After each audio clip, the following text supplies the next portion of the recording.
அன்போடு எங்களை அழைத்து பயன்படுத்துகிற சகோதரர் மாஸ்டர் மனோ ஐயா அவர்களையும் இயேசுவின் நாமத்தில் வாழ்த்தி நமக்கு நன்றி தெரிவித்துக் கொள்கிறோம். இங்கே வந்ததுக்கு ஒரு நோக்கம் உண்டு. அதை முதல் ஆராதனை கர்த்தர் வெளிப்படுத்தி பேசினார். இப்பொழுது இரண்டாம் ஆராதனைக்கு ஆண்டவர் நம்மை நடத்துகிறார். நிச்சயம் இரண்டாவது ஆராதனையில் வேறு ஒரு காரியத்தை ஆண்டவர் பேசும்படிக்கு உள்ளத்தை ஏவி இருக்கிறார். நிச்சயம் ஆண்டவரோடு பேசுவார். அல்லேலூயா, அல்லேலூயா.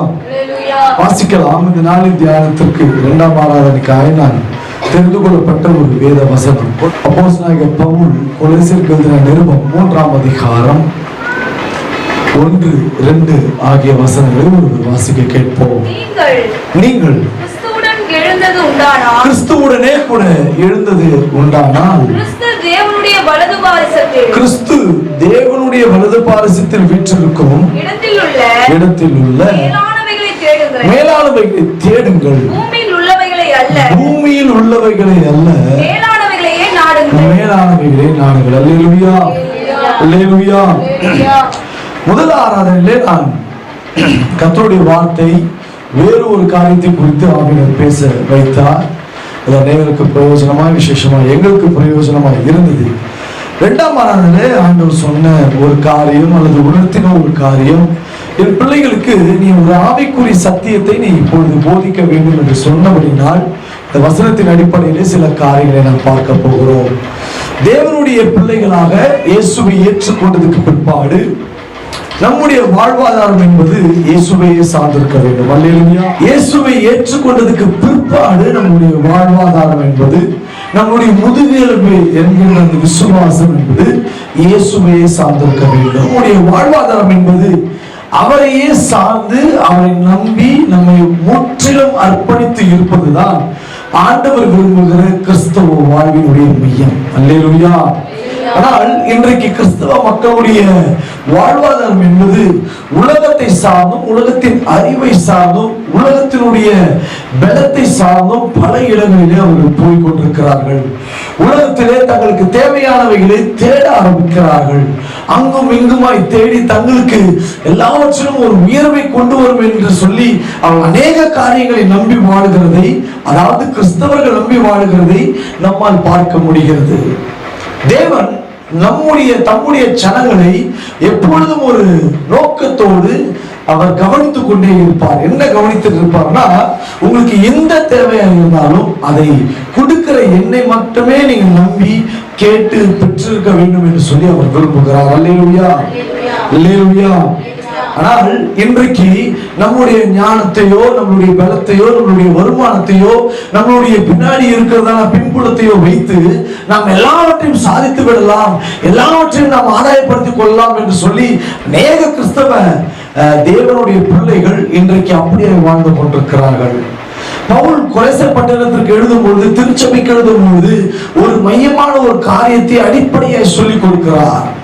இன்றைக்கு திருச்சபையில வருகிற மக்களும் கூட இப்படிப்பட்ட சத்தியங்களை அறிந்து கொள்வதற்கு தங்கள் இருதயத்தை பக்குவப்படுத்திக் கொள்ளாமல், தங்களுடைய இருதயம் இந்த உலகத்தினால் கவரப்படுகிற எல்லா விதமான பொருளாசைகளுக்கும், ஒரு பெரிய உயர்வுகளுக்கும், பதவிகளுக்கும், பட்டங்களுக்கும், பேர் புகழ்ச்சிகளுக்கும் நம்முடைய இருதயமானது இயேசுவை இந்த காரியத்தை முத்தமாய் தேடுகிறது.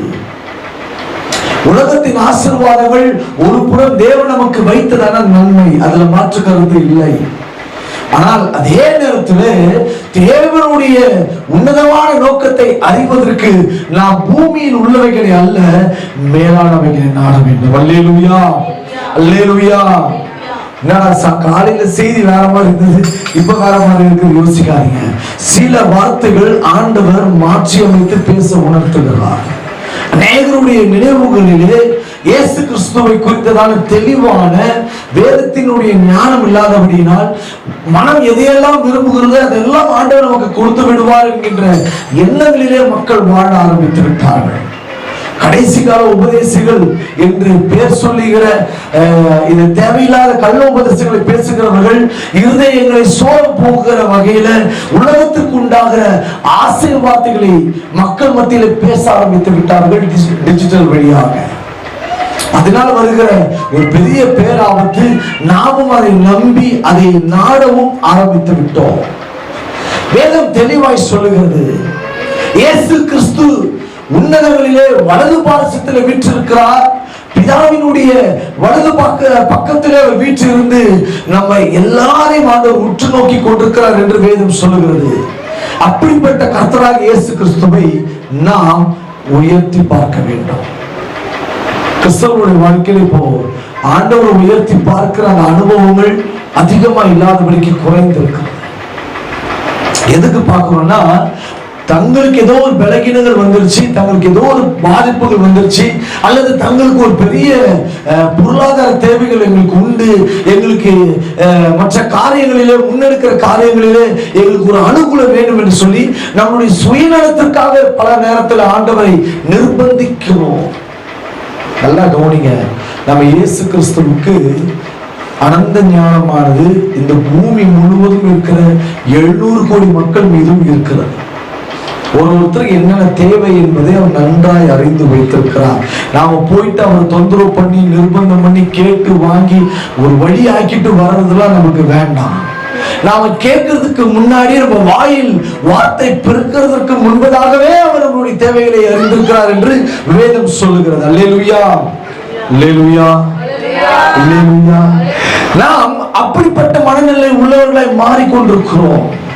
வேதத்தை குறித்ததான தெளிவு, உன்னதத்தில் இருக்கிறதான ஆசீர்வாதங்களை குறித்ததான ஒரு தெளிவை நாம் அநேக நேரங்களிலே மறந்து இருக்கிறோம். ஆதி திருச்சபையில ஒரு சில காரிய உபதேசங்களை அப்போஸ்தலர்கள் எழுதி அனுப்புவாங்க.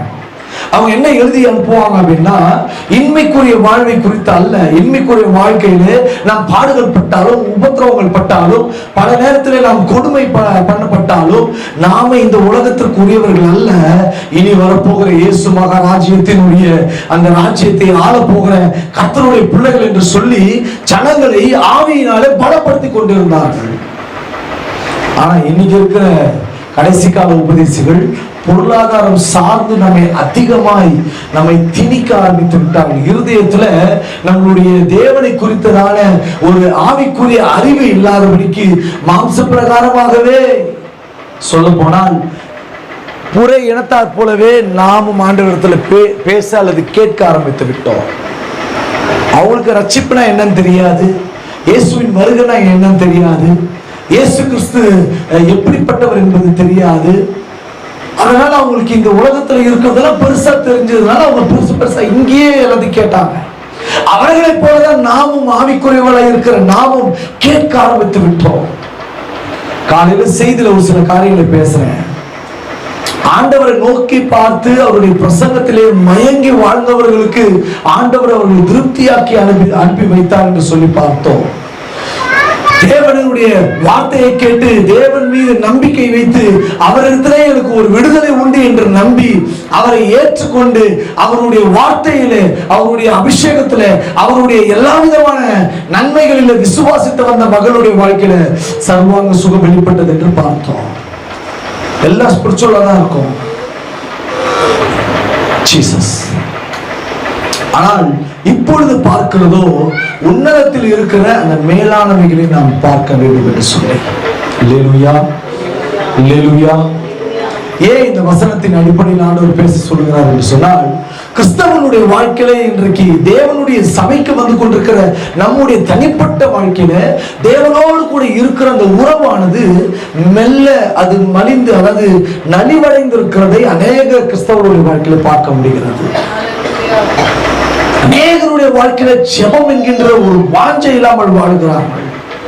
ஆண்டவரோடு கூட உறவாடி பேசுகிற அந்த அன்பை இழந்து வாழ்கிறார்கள். வெளிப்படையா சொல்றேனே, ஆராதிக்கும் போது போதகர்கள் ஆராதிக்கும் போது கண்ணை திறந்துட்டு ஏதோ யோசிச்சுட்டு இருக்காங்க. அப்பவே தெரியுது அவங்க தேவனோடு கூட இல்லை. ஒரு பாடல் பாடும் போது ஆண்டவர் எனக்கு இந்த வாரம் முழுவதும் ஜீவனோடு காத்தாரு என்று சொல்லி வார்த்தைகள் ஆண்டவரிடத்தில் அன்பு கூறுகிற வண்ணத்தில் வெளிப்படும். அதுதான் நாம் ஆண்டவரோடு கூட சரியா இருந்து வாழ்ந்து கொண்டிருக்கிறோம் என்பதுக்கு அடையாளம். எப்பவுமே வீட்டுல இருந்து நடந்த பிரச்சனை, போராட்டம், அவமான காரியம் அதே நினைச்சு நம்ம அழுகிறத விட ஆண்டவர் எனக்கு நன்மை செய்கிறார், ஆண்டவர் என்னை ஆசீர்வதிக்கிறார், ஆண்டவர் என்னை உயர்த்துகிறார், ஆண்டவர் என்னை பாதுகாக்கிறார், ஆண்டவர் என்னை பராமரிக்கிறார் என்கின்ற நன்மை பெற்றவர்களாய், உன்னதத்திலிருந்து வருகிற நன்மை பெற்றவர்களாய் திருச்சபைக்கு வரும் பொழுது அவரை நாம் பாடி ஆராதிப்போம். நான் என்னுடைய தனிப்பட்ட வாழ்க்கையில அதிகமாய் ஆண்டவரிடத்துல துதித்து அவருடைய நன்மைகளை எண்ணி எல்லாத்துக்கும் நன்றி சொல்லிக்கிட்டே இருப்பேன். நிமிடம் தோறும் சொல்லிக்கிட்டே இருப்பேன். நாங்கள் போகிற பயணம் ரொம்ப டஃப்பான பயணம். நாங்கள் போகிற பயணங்கள் தொலைதூர பயணங்கள். எவ்வளோ பேருடைய வாழ்க்கையில் இருக்கிற இருளை தேவன் விளக்குகிறார். அநேக கட்டுகளை உடைக்கிறார். அநேக சத்தியம் அறியாத ஜனங்களுக்கு தேவன் சத்தியத்தை அறிவிக்கும் பொழுது அவருடைய மனக்கண்கள் திறக்கப்படுகிறது. அவருடைய ஆத்துமா தேவனுக்கு நேராக ரட்சிக்கப்பட்டு மனம் திரும்புதலும் தேவனுக்கு ஏற்ற கனிகளை கொடுக்கிற வாழ்க்கையும் தேவனுக்கு கொடுக்கிறதை நாம் பார்க்கிறோம் அல்லது அந்த ஊழியத்தை செய்கிறோம். பல எதிர்ப்புகள் இருந்தாலும் தேவனுக்கு நன்மை செய்கிறவராய் பராமரித்துக் கொண்டே இருக்கிறார். இதெல்லாம் அனுபவிக்கிற எங்க வாழ்க்கையில ஆண்டவரை துதிக்காம இருக்கவே முடியல. அல்லேலூயா, அல்லேலூயா. நீங்கள் தேவனுடைய உன்னதத்தில் இருக்கிற மேலானவைகளை நாடும்படிக்கு வேதம் நமக்கு கற்றுக் கொடுக்கிறது. இன்னைக்கு இருக்கிற தேவ மனிதர்கள் தங்களை தேவ மனிதர் என்று சொல்லி அநேக சபைகளிலே போய் பேசிக் கொண்டிருக்கிற பல ஊழியர்கள் உங்களை இந்த உலகத்திற்கு ஏற்ற காரியங்களிலே வசனங்களை கோட் பண்ணி பேசி உங்களை அதிலேயே வைத்து விடுகிறார்கள். வேதம் தெளிவா சொல்லுது, உன்னதத்திலே உட்கார்ந்து இருக்கிற வலது பாரசத்தில் உட்கார்ந்து இருக்கிற இயேசு கிறிஸ்து என்கின்ற ஒரு மகிமையான ஒரு மேலான காரியங்கள், ஒரு ஆவிக்குரிய அனுபவங்கள் எல்லாம் நமக்காக வைக்கப்பட்டிருக்கிறது. ஆனா இன்னும் நம்ம ஸ்தோத்திரப்படாம மேல பார்க்காம கீழே தான் பார்த்துட்டு இருக்கோம். அல்லேலூயா. கொலைசப்பட்டதுன்னா அந்த பிரச்சனை இருந்தது. எப்பவுமே ஒரு வார்த்தை எழுதுறாங்கன்னா அங்க என்ன பிரச்சனை இருக்குதோ அதுக்கான சொல்யூஷன் எழுதி காட்டுவாங்க இல்லையா? அதெல்லாம் அவங்க எழுதுனாலும் கூட என் கஷ்டம் எனக்கு தானே தெரியும், ஏன் நான் போற பாதை எனக்கு தானே தெரியும், என்னுடைய உபத்திரம் எனக்கு தானே தெரியும், என்னுடைய பாடு எனக்கு தானே தெரியும், இதே நான் பேசிட்டு இருப்போமே. ஆனால் நிச்சயமா சொல்ற பூமியை தான் பார்த்துட்டு இருப்போம்.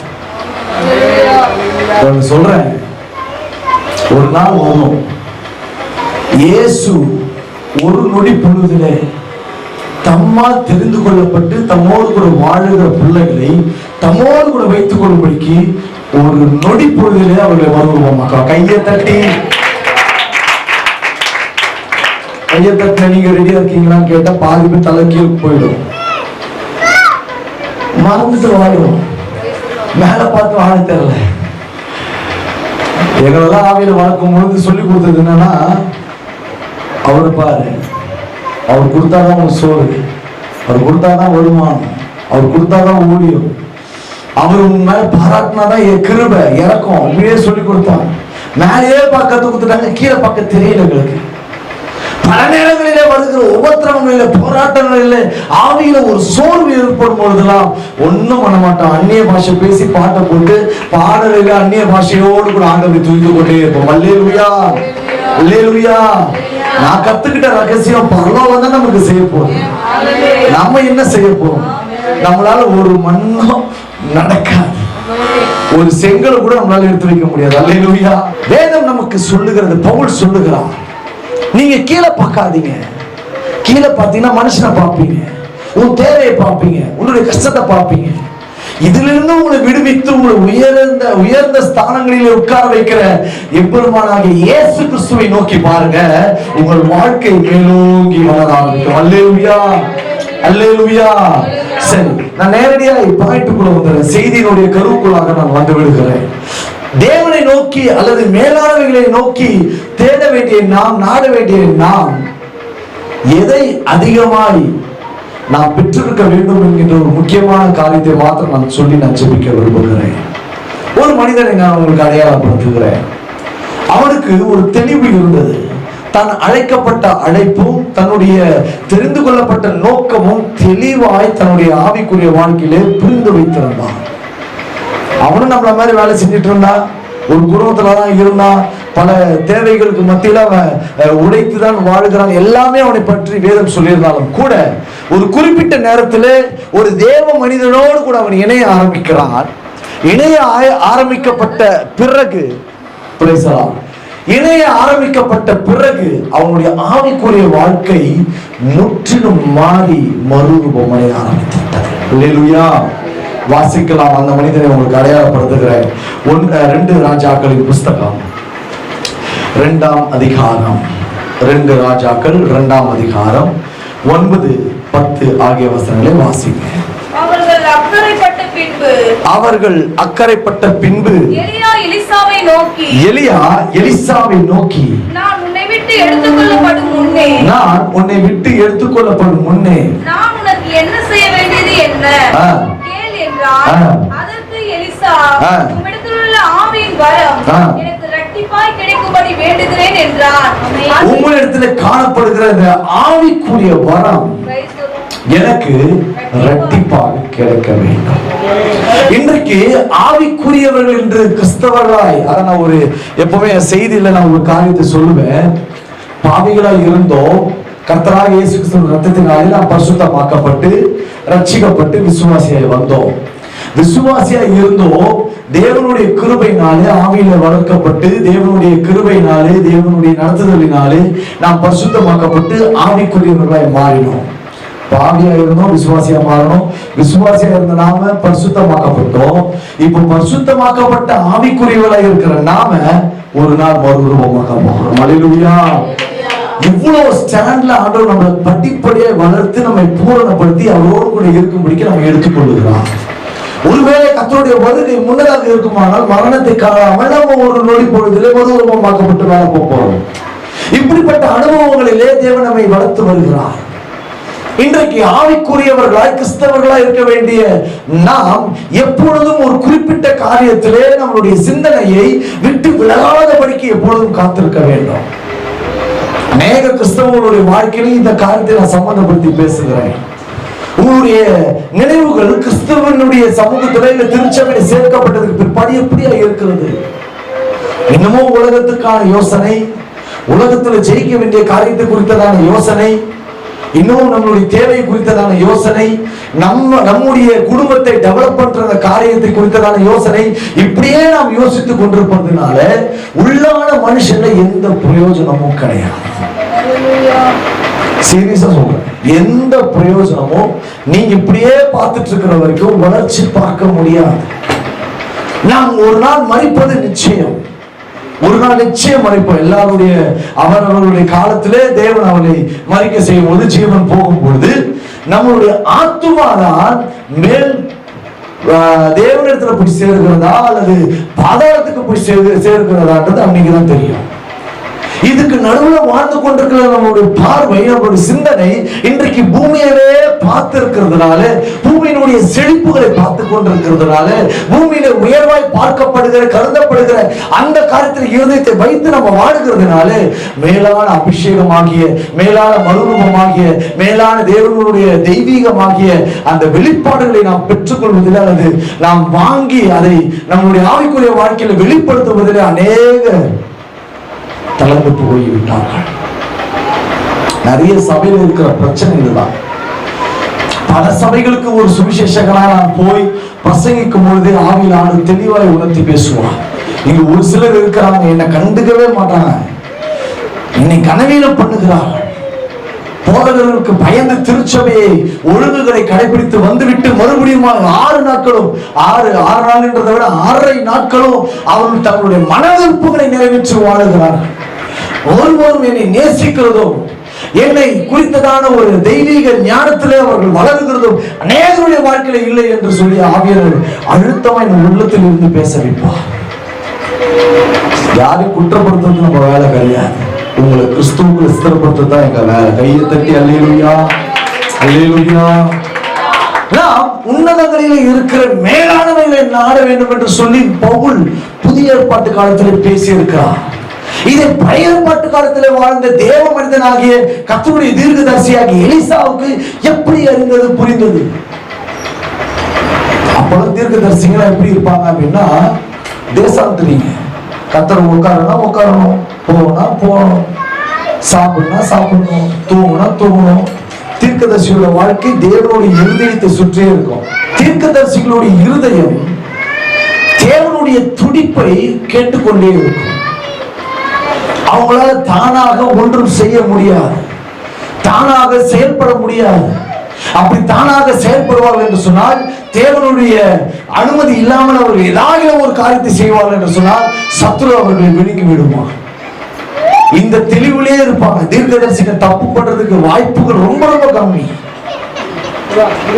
அப்படிப்பட்ட ஒரு அனுபவத்தோடு கூட வாழுகிற அவனுக்கு ஒரு தெளிவு இருந்தது. எலிசா தீர்க்கதரிசிக்கு ஒரு தெளிவு இருந்தது.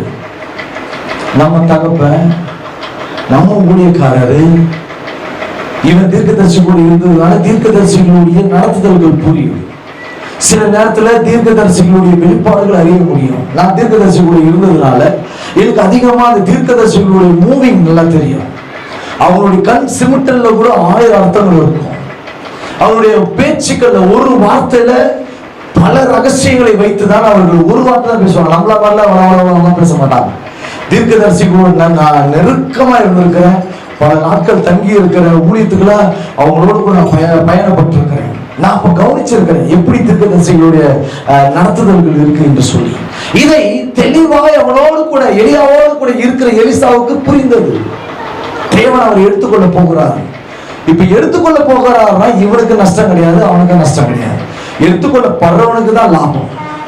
ஆகிலும் எலிசாவுக்கு ஒரு சிந்தனை. என்ன சிந்தனை அப்படின்னா, இந்த பூமியிலே எலியா செய்ததான ஊழியம் என்பது அக்கினி ஊழியம். ஒரு தேவனுடைய வல்லமையை வெளிப்படுத்தி காண்பிக்கணும்னா வைராகியமான சொல்லுவான். கர்த்தருடைய ஜீவனை கொண்டு சொல்லுகிறேன், கர்த்தருக்கு முன்பாக நின்று பேசுகிறேன், வானத்திலிருந்து அக்கினி இறங்கட்டும்னா இறங்கிடும். எலியாவோட பேச்சில தேவன் வார்த்தையை கனப்படுத்துவார். இப்படிப்பட்ட மகிமையான இஸ்ரவேல் ராஜாக்களே பயப்படுவார்கள் எலியாவை பார்த்து. எலிசாவுக்கு ஒரு யோசனை வருது. ஐயா இருக்கிறவங்க தோத்திரம், ஐயா எடுக்கப்பட்டு போயிட்டாருன்னா அந்த இடத்துல நின்று யார் நியாயம் விசாரிப்பா? யார் தேவனுடைய வாயா இருப்பா? யார் ராஜாவுக்கு ஆலோசனை சொல்லுவா?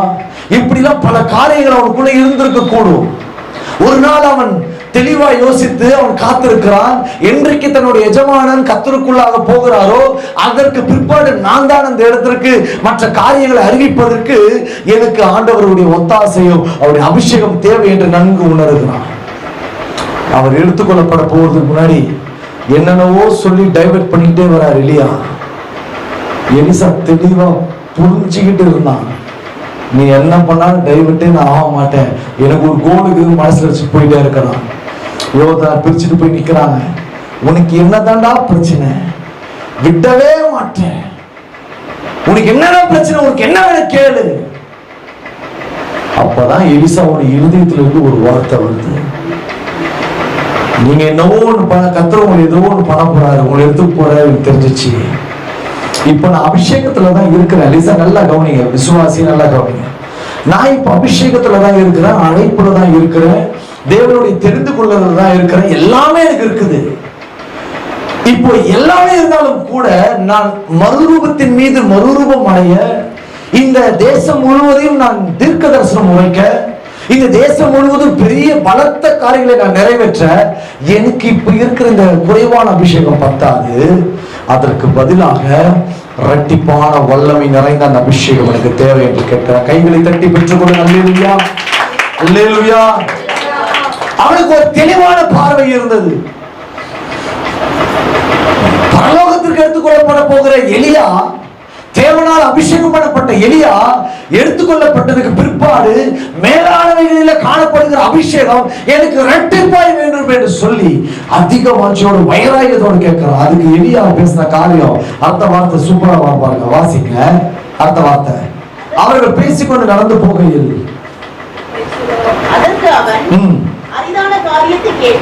அதற்கு அவன் அரிதான காரியத்தை கேட்டாய், உன்னை விட்டு நான் எடுத்துக்கொள்ளப்படுகையில் நல்லா கவனிங்க.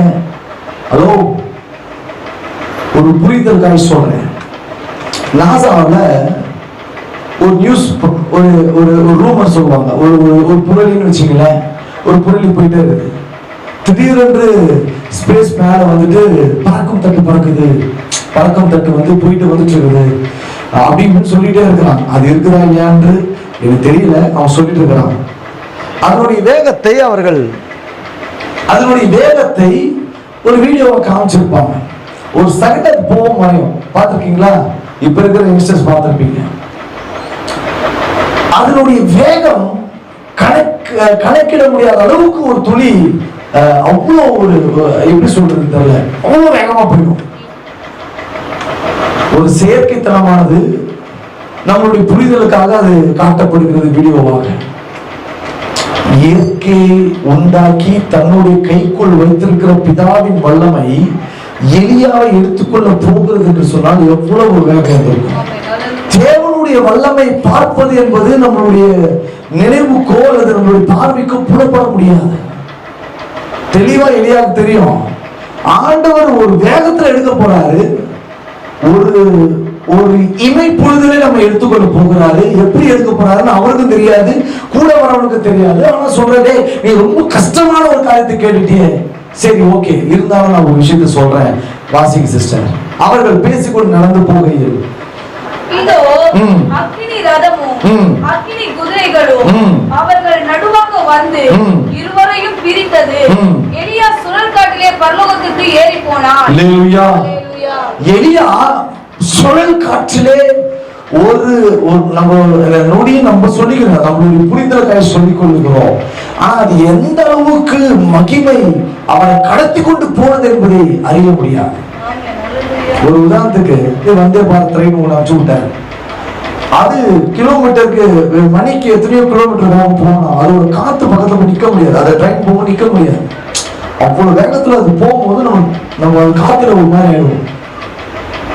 ஒரு எலியா என்கின்ற ஒரு தீர்க்கதரிசியை, ஒரு ஆவிக்குரியவனை தன்னோடு கூட இருக்கும்படிக்கு எடுத்துக்கொள்ள அந்த அக்கினி ரதம் இறங்கும் போது எலிசாவோட பாடி டெம்பரேச்சர் என்னவா இருக்கும்? இவரு டிரான்ஸ்போர்டேஷன் ஆயிட்டு வராரு, ஒரு இடத்தை கடந்து வரும்போதெல்லாம் அவர் ஒரு இடத்தை அவர் கடந்து வரும்போதெல்லாம் அவருடைய உள்ளான மனிதர்களே ஒரு மறுரூபத்திற்குள்ளே போய் போய் போய் போய் போய் ஒரு இடத்துல நின்றாங்க. இப்ப அந்த எலியாவோடு கூட நடந்து போய் கொண்டிருக்க அந்த நேரத்துல ஒரு வேகமான ஒரு திடீரென்ற ஒரு ரதம் எலியாவை மட்டும் கொண்டு போகுதுன்னா என்ன வேகம், என்ன ஃபயர், என்ன க்ளோரி, என்ன பிரசன்ஸ், இதெல்லாம் தாண்டி எலியாவை பார்த்துட்டு கத்துறா. சிஸ்டர் அடுத்த வார்த்தையை வாசி சிஸ்டர். Thank you Jesus. அதை எலிசா கண்டு என் தகப்பனே என்று இஸ்ரவேலுக்கு ரதமும் குதிரை வீரருமாய் இருந்தவரே என்று புலம்பினான். இவன் பார்த்த அந்த வார்த்தையை, அவன் கண்ட அந்த தரிசனத்தை வார்த்தையாய் கவிதையாய் வர்ணித்து பேசுகிறான். இஸ்ரவேலுக்கு ரதமும் குதிரை வீரருமாய் இருந்தவரே. வாசிங்க சிஸ்டர். அவனை அப்புறம் காணாமல் தன் வஸ்திரத்தை பிடித்து துண்டாக கிழித்தான். பின்பு அவன் எலியாவின் கையிலிருந்து கீழே விழுந்த சால்வை எடுத்து, இந்த ரெட்டிப்பான நன்மை என்பது, அர்த்தம் என்பது, அந்த அடையாளம் என்பது அவன் மீது சால்வையாய் தேவன் போட்டுவிட்டார். கைகளை தட்டி அல்லேலூயா. லிசன், ஒன்னு தெரிஞ்சுங்க, நம்ம ஸ்பிரிச்சுவல் லைஃப்ல எந்த அளவுக்கு தேவன் மீது கண்ணோக்கமா இருந்து கொண்டு இருக்கிறோமோ அந்த அளவுக்கு நம்மளுடைய கண்களிலே, ஆவிக்குரிய கண்களிலே, மாம்ச கண்களிலே கூட பல நேரங்களில் வெளிப்பாடு தெளிவாய் பார்க்கலாம். இந்த கிருபை தேவ மனிதரோடு கூட இருந்த எலிசாவுக்கு புரிதல் இருந்தது. பரலோகத்தின் தேவனை நோக்கி ஜெபிக்கிற ஜெபங்களை அவன் கேட்டிருக்கிறான், பார்த்திருக்கிறான். அதுக்கப்புறம் எலியா போலதான் அவன் பேச ஆரம்பிச்சிட்டான். எலியாவின் மீது இருந்ததான அந்த சால்வையை எலிசாவின் மீது ஆண்டவர் கடத்துகிறார். அது இரட்டிப்பான வரமாய், இரட்டிப்பான அபிஷேகமாய் அவன் மீது கலந்து வருகிறது. அல்லேலூயா. இதுதான் செய்தி. இவன் மேல வந்துருச்சு இந்த அபிஷேகம். இவன் மேல தேவன் வைத்து விட்டார் அந்த தரிசனம், அந்த அழைப்பு, அந்த தெரிந்து கொள்ளுதல், அந்த மகிமை எல்லாத்தையும் வச்சுட்டார். இப்ப நான் சொல்றது கொஞ்சம் ஷாக்கா இருக்கும். எலியா பெரிய அற்புதமே பண்ணல. எலியா பண்ணதெல்லாம் அக்கினி இருக்கிறது அவன் வேலையாகவே இல்லை. அவன் கோபம் தான் புஷ்ஷுன்னு அக்கினி இறக்கி ஜோம் பண்ணி அக்கினி இறக்கி அழிச்சு போறாரு. அவன் ஜோம் பண்ணாதான் வானத்துல இருந்து அக்கினி இறங்கி இந்த காய்களை பச்சிட்டு போடுது, தண்ணீரை நக்கி போடுதுன்னா வசனம் வரும். ஆனா எலிசா பண்ணா பாருங்க, ரெட்டிப்பான அபிஷேகத்தை வாங்கிட்டு, அதுதான் மேலானவைகளை நாடுகிற அல்லது மேலானவைகளோடு கூட சம்பாஷிக்கிற, மேலானவைகளை விரும்புகிற ஒரு ஆவிக்குரிய உன்னதமான அனுபவத்தில் நாம் வாழ ஆரம்பித்துக் கொண்டிருந்தான். இஸ்ரவேல் தேசத்து ராஜாவை நேர்முகமாய் பேசுவான். பல சரித்திரங்களை படிச்சு போக பார்த்துட்டு இருந்தேன், எப்படி என்னென்னலாம் பண்ணியிருக்காரு ஆண்டவர் அவனை குறிச்சு பார்த்தா, 2 காரியத்தை மாத்திரம் சொன்னான்.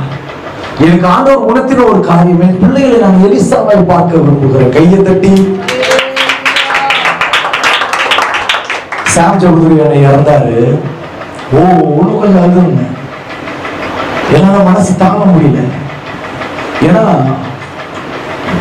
பழம்பெரும் நல்ல மூத்த ஆவிக்குரிய தேவ மனுஷன். அவர் செய்தியெல்லாம் கேட்டீங்கன்னா நீங்க மறுரூபம் ஆயிடுவீங்க. அவருடைய எழுத்துக்கள் அப்படி நம்ம உயிர்ப்பிக்கும்.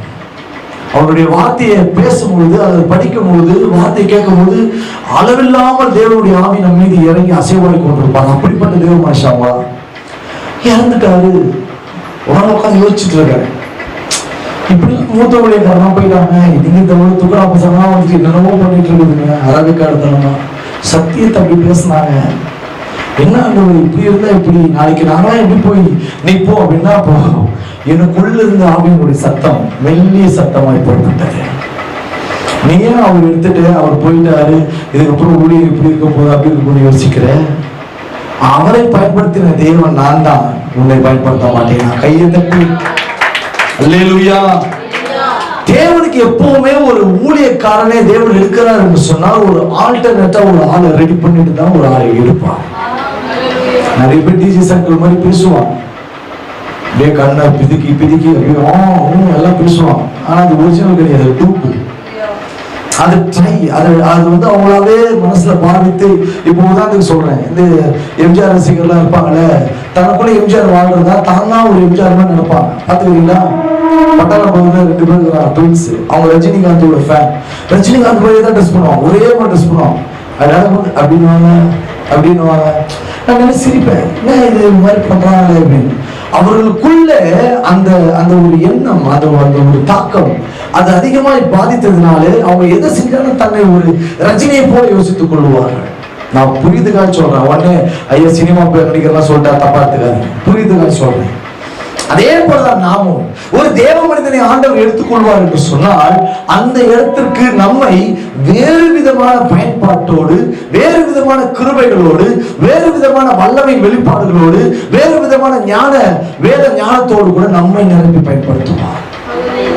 நம்மளை சும்மா பயன்படுத்த மாட்டார். நம்மளை பயன்படுத்தினார்னா சம்பவமா. அல்லேலூயா அல்லேலூயா. நம்ம ஊர் ஜனங்களுக்கு இந்த டேரக்ட் சொன்னா கை தட்டுவீங்க. அவ்வளவு குவாலிஃபையா தேவன் நம்மை நடத்துவாங்க. எப்படி நடத்தினார் எலிசாவை? ஓகே, முதல் காரியத்தை வாசிக்கலாம். 2 ராஜாக்கள் 6ஆம் அதிகாரம் 12, 15 அந்த 2 வசனம் மட்டும் வாசிங்க. அப்பொழுது அவன் ஊழியக்காரரில் ஒருவன், அப்படி இல்லை ஆண்டவனாகிய ராஜாவே,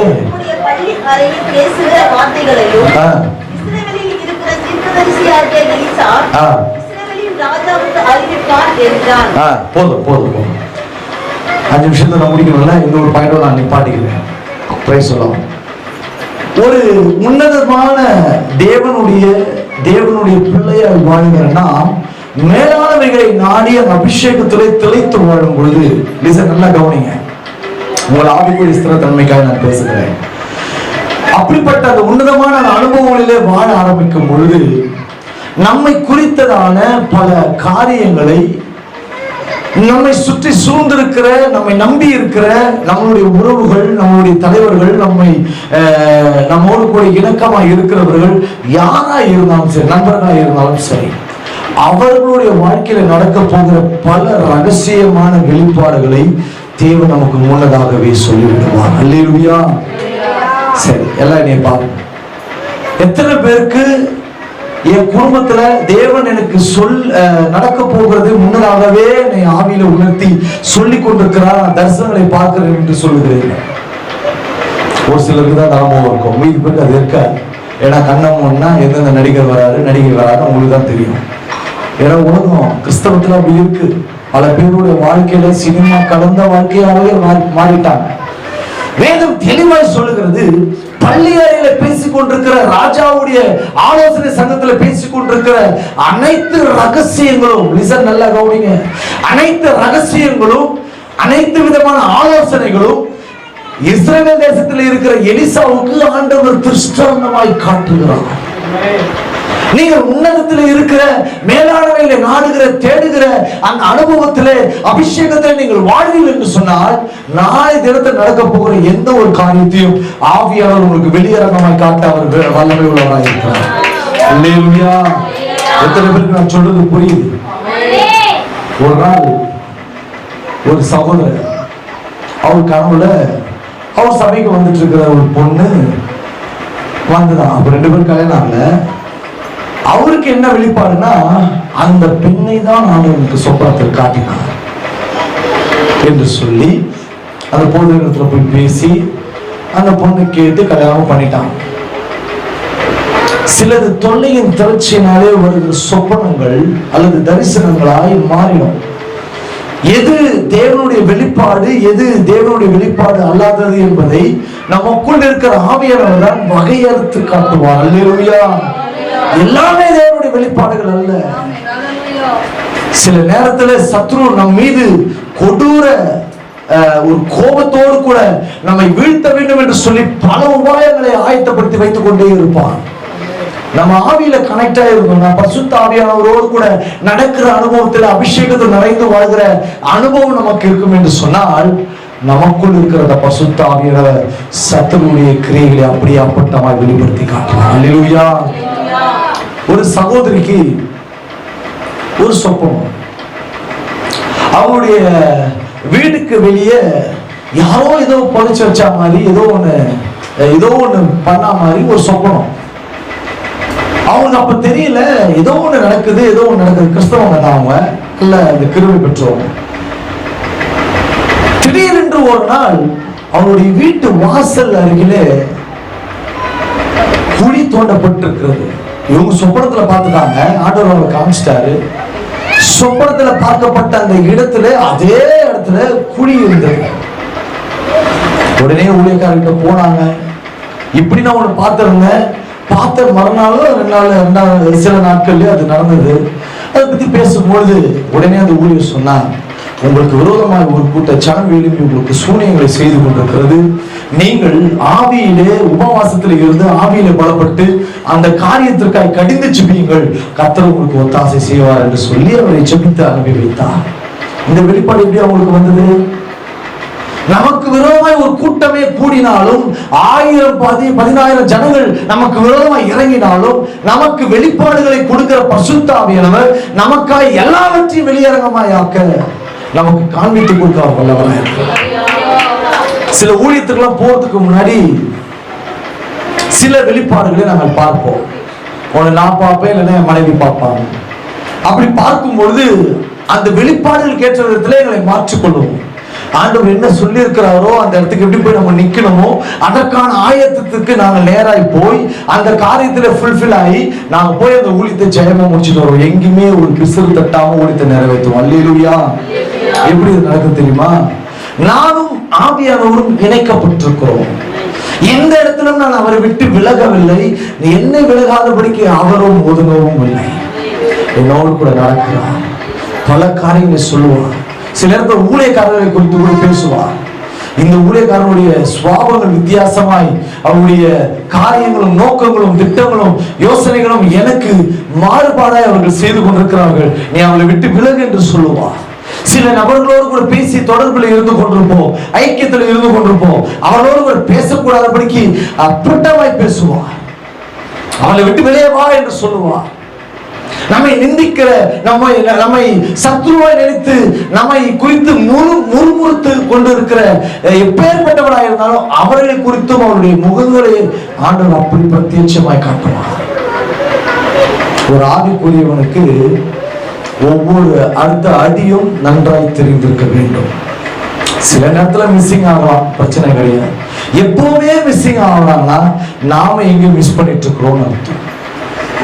நீங்க ஆவிக்குரியவங்களா இருக்கிறீங்கன்றதுனால உங்களை பார்த்து நான் ஒண்ணு சொல்றேன், நீங்கள் தேவனுடைய அபிஷேகத்துக்குள்ள அதிகமாய் உங்களை ஒப்பு கொடுத்து மேலானவைகளாகிய தேவனை சம்பந்தப்பட்ட தேவனுடைய வெளிப்பாடுகள் நிறைந்த அபிஷேகம் நிறைந்த வார்த்தைகளை கேட்பதும் பாடல்களை பாடுவதும் அந்நிய பாஷை ஆண்டவரை துதிக்கிறதும், இந்த ஐக்கியத்தில் நீங்கள் இருக்க இருக்க இருக்க உங்களுடைய ஞான திருஷ்டியினுடைய கண்கள் திறக்கப்பட ஆரம்பிக்கும். வாலிப பிள்ளைகளுக்கு சொல்றேன், திருமண விஷயத்துல தேவன் உங்களுக்கு வெளிப்படுத்துகிற வெளிப்பாடுகளுக்கு கீழ்ப்படியுங்கள். வேலைக்காய் காத்து கொண்டிருக்கிற உங்களை பார்த்து நான் சொல்லுகிறேன், ஆண்டவர் உங்களை நடத்த வேண்டி விரும்புகிற வேலைக்கு நேராக நீங்கள் போக வேண்டும் என்று சொல்லி ஆண்டவரிடத்தில் சித்தத்தை வெளிப்பாடு கேட்டு நடவுங்கள். நீங்க சேர்க்க உங்களுடைய பிள்ளைகளை நீங்கள் எந்த இடத்துல ஒரு ஸ்கூல் சேர்க்கிறதா, காலேஜ் சேர்க்கிறதாலும், வேற ஏதாவது ஒரு வீட்டுல விண்ணா கூட அந்த வீடு சம்பந்தப்பட்ட காரியத்தை கூட கொஞ்சம் கவனமாயிருங்க. சில பாதிப்புகள் உங்கள் பிள்ளைகளை தொட ஆரம்பிக்கும். சில பாதிப்புகள், சில பாவப்பிடிகள், சில சாபக்கிரியைகள், சில சத்துருடைய விலகினங்கள் நம்முடைய பிள்ளைகளையே அது தொட ஆரம்பிக்கும். நாம கவனத்தோடு நடக்கணும். இன்னும் வெளிப்படையா ஒரு காரியத்தை சொல்லி பிடிக்கிறேன். கணவன் மனைவியை வெளிப்பாட்டிலே பார்த்து குடும்பத்தை நடத்த வேண்டும். மனைவி புருஷனை தேவனுடைய வெளிப்பாட்டோடு கூட அவரோடு கூட வாழ வேண்டும். பெற்றோர்கள் பிள்ளைகள் விஷயத்துல வெளிப்பாடோடு கூட பேச வேண்டும், நடத்த வேண்டும். இந்த முக்கோணம் எங்கேயாவது செதறிச்சுன்னா, இந்த முக்கோணம் எங்கேயாவது மிஸ் ஆச்சுன்னா, நிச்சயமா சொல்லுகிறேன், நம்மளுடைய வாழ்வாதாரம், நம்மளுடைய ஆவிக்குரிய நிலை தடுமாறி கீழே விழுந்து விடுவோம். இந்த 3 இடத்துலதான் பிசாசு எங்கேயாவது தட்ட பார்ப்பான். ஒண்ணு கணவனை தட்ட பார்ப்பான், இல்ல மனைவியை தட்ட பார்ப்பான், இல்ல பிள்ளைகளை தட்ட பார்ப்பான், இல்லைன்னா பெற்றோரை தட்ட பார்ப்பான். ஏதோ ஒரு இடத்துல யார் வீக்கா இருக்கிறாங்க சுத்தி சுத்தி பார்த்துக்கிட்டே இருப்பான். நாம வெளிப்பாடு உள்ளவங்களா இருந்தோம்னா ஈஸியா அவனுடைய கிரியை ஜெயிக்க முடியும். அல்லேலூயா, அல்லேலூயா. எலிசா எலியாவின் மீது இருந்த அபிஷேகத்தை இரட்டிப்பாய் வாங்கினார். பள்ளி அறையிலே ராஜாபூர்வமாய் பேசின காரியத்தை இவன் தீர்க்கதரிசனமாய் சொன்னார். அதை காட்டிலும் இவனுக்கு வந்த ஆபத்தை இவன் எப்படி பார்த்தா பாருங்க. அது ஒரு வசனத்தை வாசி நம்ம முடிச்சிருப்போம் செகண்ட்ல. அப்படி கீழ் வசனம் வாசிக்கிறது 15 வாசிங்க. நல்ல கவனிங்க. எலியாவினுடைய வேலைக்காரன் அதிகாலமே எழுந்து வெளியே புறப்படுகையில் ராணுவம் பட்டணத்தை சுற்றி கொண்டிருக்க கண்டான். அப்பொழுது வேலைக்காரன் அவனை நோக்கி, ஐயோ என் ஆண்டவனே, என்ன செய்வோம் என்றான். இப்போ பள்ளியறையில பேசுறதெல்லாம் எப்படா இந்த ராஜாக்கு தெரிஞ்சு ராஜா தப்பிச்சுக்கிட்டே இருக்கிறான், எப்படி போகுது, நம்ம கிட்ட உளவாளி இருக்கிறானா என்றெல்லாம் சொல்லி அலசிக்கும் போது ஒருத்தன் சொல்றான், நீங்க ஒண்ணும் பண்ணல, நம்ம கூட இருந்தவன் பண்ணல, அவன் கூட எலிசான்னு ஒருத்தர் இருக்கிறான், அவன் கூட இருக்கிற தேவன் தான் எல்லாத்தையும் வெளிப்படுத்துறாரு போது எலிசாவை இப்ப முடிப்பதுக்கு அவங்க வராங்க. அப்ப நடக்கிற சம்பவம் தான் இது. அடுத்த வசனம் வாசிங்க சிஸ்டர். அதற்கு எலிசா, பயப்படாதே, நல்லா கவனிங்க. இது ஒரு பக்கம் வாக்குத்தத்தமா இருந்தாலும் கூட இதுல ஒரு சூப்பரான ஒரு விஷயம் ஒண்ணு இருக்கு. இதுதான் நீங்க இப்ப கத்துக்க போறீங்க. உங்கள் ஊழியர் இப்ப இருக்காரு இல்லையா, நல்லா கவனிங்க. இப்போ உங்க ஊழியர் இருக்காரு இல்லையா, எல்லாம் கவனிங்க. உங்கள் ஊழியருக்கு இந்த வெளிப்பாட்டின் கிருபை இருக்கும். எல்லா ஊழியக்காரருக்கும் அது இருக்கும். இந்த ஊழியக்காரர்கள் விசுவாசத்தின் பேரில் பார்ப்பார்கள், அல்லது கர்த்தர் தங்களுக்கு காண்பிக்கிற காட்சிகளை தெளிவாய் பார்ப்பார்கள், நடக்க போகிற காரியங்களை பார்த்து வைப்பார்கள். இப்போ இவர்களோடு கூட இருக்கிற நீங்கள், இவரோடு கூட எந்த அளவுக்கு நீங்கள் இணக்கமா இருக்கிறீங்களோ, நல்ல கவனிங்க, நல்ல கவனிங்க. நாம் யாரோடு கூட அதிகமா நெருக்கமா இருக்கிறோமோ அந்த நெருக்கத்தின் அடிப்படையிலே அந்த வெளிப்பாட்டின் அபிஷேகம் உங்களுக்குள்ளே அது கடந்து வரும். இப்ப எலியாவுக்கு தெரியுது, நம்ம சுற்றி ஒரு பெரிய ஒரு யுத்த டீம் இருக்குது என்பதை நன்றாய் தெரிந்து இவன் பதறுகிறான். வேலைக்காரன் அவிசுவாசத்துல பேசுகிறான். ஆகிலும் அவனை பலப்படுத்துகிற எலிசா அடுத்த வார்த்தை சொல்லுகிறான், எப்பா அவங்களோடு இருக்கிறத காட்டில நம்ம கூட இருக்கிறதா பேசுறான். இவனுக்கு விசுவாசம் வரல, விசுவாசம் வரல. பல நேரத்தில் ஊழியக்காரர்கள் அநேக விசுவாசிகளை பேசினாலும் கூட இன்னும் விசுவாசிகள் விசுவாசிக்கத்தக்கதான் நிலைக்கு வர மாட்டேங்க. அப்ப வேற வழி இல்லையே சொல்லிட்டு கொஞ்சம் பயம் காட்ட வேண்டியதுதான். அடுத்த வார்த்தை வாசிங்க சிஸ்டர். இப்ப யார் கதிகளுக்கு போனாரு பாருங்க. அப்பொழுது எலிசா ஜெபம் பண்ணி, கர்த்தாவே நல்லா கவனிங்க. வேலைக்காரனுடைய கண்ணை திறக்கிறதுக்கு ஊழியக்காரன் ஜெபம் பண்றான். ஊழியக்காரன் பார்த்துட்டு இருக்கிற உன்னதமான தரிசனங்களை, மேலான தரிசனங்களை, தேவன் கொடுக்கிற தரிசனங்களை, தேவன் தனக்கு காண்பிக்கிற சகல ரகசியங்களையும் தன் வேலைக்காரன் பார்க்கும்படிக்கு செபிக்கிறான். கர்த்தர் கண்களை திறக்கிறார். வாசிங்க சிஸ்டர். அந்த வேலைக்காரன் கண்களை திறந்தார். பொறுமையா படிச்சீங்கன்னா அது ஒரு அழகு வேற. இதோ எலிசாவை சுற்றிலும் அக்கினிமயமான குதிரைகளும் ரதங்களாலும் இவன் வந்தது ஒரு பாட்டுல வந்து நின்னுறான். எலிசாவை சின்ன இடத்துல சுத்து போட்டு உட்காந்துருக்கான். இவங்களும் சுத்து போட்ட பரலோகம் பெருசா சுத்து போட்டு உட்காந்துருக்குது. அது அக்கினிமயமா இருக்கிறது. அல்லேலூயா, அல்லேலூயா. உங்கள் வாழ்க்கையில தேவன் அந்த ரகசியங்களை, அந்த தேவனுடைய வெளிப்பாடுகளை பார்ப்பதற்கு கண்களை திறந்தருவானா. நீங்க ஒவ்வொரு நாளும் இந்த பூமி குறைகளை பார்க்கிறதெல்லாம் நேசிக்கிறதெல்லாம் விட்டுட்டு ஆண்டவரை பார்க்கிறதும், ஆண்டவர் அழகை ரசிப்பதற்கும், ஆண்டவரத்துல பேசுவதற்கும், அவருடைய மகத்துவம், மகிமையை, அவருடைய எல்லா விதமான பிரதாபத்தை பார்ப்பதற்காக கண்களை திறந்தரும் என்று ஆண்டவரை பார்த்து கேளுங்கள். நம்ம ஒரு நாள் மறிப்போம், மேல போய் பார்க்க போறோம். அங்க போய் நம்ம பார்க்கறதுக்கு முன்னாடி பூமியிலிருந்து முதல்ல அவரை தரிசிப்போம். ஏசாயா தீர்க்கதரிசி கீழே இருந்துதான் பார்க்கிறோம். உயரம் உன்னதமான சிங்காசனத்துல உட்கார்ந்து இருக்கிற மகாராஜாவை நான் கண்டேன் என்று சொல்லி பூமியில உயிர் வாழ்ந்திருந்த யோவான், அப்போஸ்தலனாகிய யோவான், பத்மத்தியுள்ள இருந்த யோவான் ஆவிக்குள்ளாக்கப்பட்டு பரலோக பரம தரிசனம் எல்லாத்தையும் பார்த்து வேதாகமமா எழுதி கையில கொடுத்து விட்டான். உங்க வாழ்க்கையில தனிப்பட்ட விதத்துல ஆவிக்குரிய அனுபவங்கள் இருக்க வேண்டும். அல்லேலூயா. விசுவாசிகளாகி நீங்கள் ஆவிக்குரியவர்களை மாறும் பொழுது உன்னதமான தேவனுடைய அபிஷேகத்தை, உன்னதமான தேவனுடைய ரகசியங்களை, காட்சிகளை, தரிசனங்களை தேவன் எல்லாரும் வெளிப்படுத்துவார். அப்படி கண்களை முடிச்சுக்கலாம். Thank you Holi spirit. 5 நிமிஷம் எக்ஸ்ட்ரா எடுத்துட்டு மன்னிச்சிருக்கேன். அப்படி கண்களை மூடி. நல்ல தகப்பனே, ஆண்டவர் பார்த்து சொல்லுங்க, ஆண்டவரே இன்றைக்கு நாங்களும் எலியாக்களை போல, எலிசாக்களை போல கண்கள் திறக்கப்பட வேண்டும். நாங்க குருட்டாட்டமான வாழ்க்கையை வாழ்றோம். வாய் திறந்து சொல்லுங்க, நீங்க உங்களோட ஆண்டவரோடு கூட பேசுங்க. ஆண்டவர், நாங்கள் குருட்டாட்டமான வாழ்க்கையை வாழ்ந்து விட்டோம். இந்த உலகம் எங்களை கொண்டு போகிற போக்கில் நாங்கள் வாழ ஆரம்பித்து விட்டோம். உலகம் எங்களுக்கு காண்பிக்கிறதே எங்களுடைய கண்களின் திருப்தியை நாங்கள் பார்த்து விட்டோம். தேவனை பார்க்க வேண்டிய நாங்கள், தரிசனங்களை பார்க்க வேண்டிய நாங்கள், பரலோகத்தின் மேன்மைகளை பார்க்க வேண்டிய நாங்கள் இன்றைக்கு பரலோகத்தை பார்க்க முடியாதபடிக்கு, மகாராஜா இயேசுவை பார்க்க முடியாதபடிக்கு எங்களுடைய கண்களானது இந்த உலகத்தினால பதிக்கப்பட்டிருக்கிறதானவரே, அவைகளை கர்த்தர் எடுத்து எங்களை ஆவிக்குரிய கண்களாய் ஒரு விஷய கண்களை பரிசுத்தப்படுத்தும். எங்களுடைய நினைவுகள், எங்களுடைய மூளையினுடைய நினைவுகள், இருதயத்தின் இயக்கங்கள், இருதயத்தின் விருப்பங்கள் எல்லாம் இனி தேவனை நோக்கி, இனி பரலோகத்தை நோக்கி, உன்னதத்திலே வலது பாரசத்திலே இருக்கிற இயேசு கிறிஸ்துவை நோக்கி நாங்கள் எங்களுடைய கண்களையும் எங்கள் இருதயத்தையும் எப்போதும் உம்மீது வைக்க இப்பொழுது எங்கள் கண்களை திறக்கிறாங்க. நாங்கள் பரிசுத்தப்படும்படிக்கு, நாங்கள் பரிசுத்தப்படும்படிக்கு, நாங்கள் பரிசுத்தப்படும்படிக்கு எங்களை சுத்திகரிக்கிறாங்க.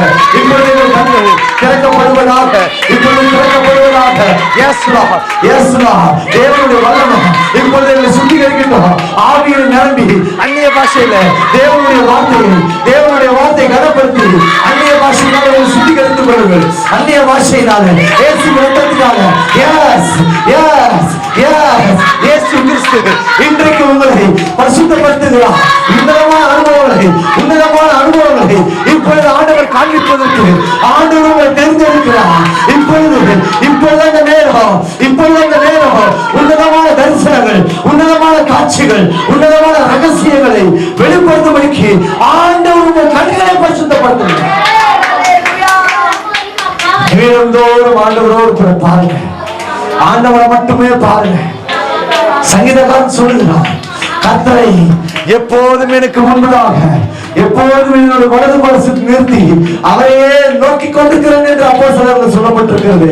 அவரை நிறுத்தி நோக்கி பார்க்கிற ஒவ்வொரு முகங்களையும் ஆண்டவர் பிரகாசிக்கப்படுகிறார். வெட்கமடையாதபடிக்கு அவரை பிரகாசிக்கப்படுகிறார். உங்கள் கண்கள் ஆவிக்குரிய கண்களாய் மாற்றப்படுகிறது. உலகத்தையே பார்த்து, உலகத்தில் உண்டானவைகளை பார்த்து திருப்தி அடைந்து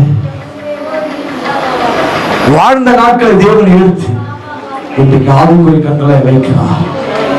ஒவ்வொரு நாளும் நீங்க செய்ய வேண்டியது ஒண்ணுதான், அந்நிய பாஷை பேசுகிறது தான் உங்கள் ஆவிக்குரிய கண்களை திறக்கும்.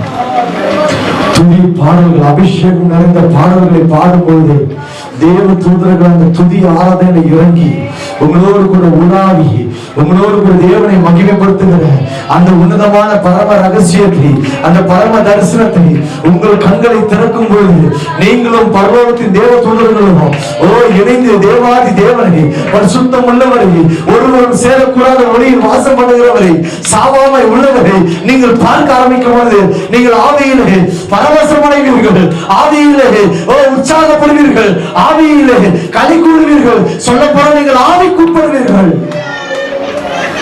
அப்படிப்பட்ட உன்னதமான ரகசியத்தை ஆண்டவர் உங்களுக்கு கொடுக்கிறார்.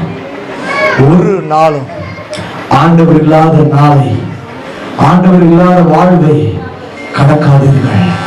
இயேசுவோடு கூட பேசுங்கள், இயேசுவோடு கூட பேசுங்கள், இயேசுவோடு கூட பழகுங்கள், இயேசுவோடு கூட சஞ்சரியுங்கள், இயேசுவோடு கூட இருங்கள். கர்த்தர் உங்களை ஆசீர்வதிப்பார். God bless you.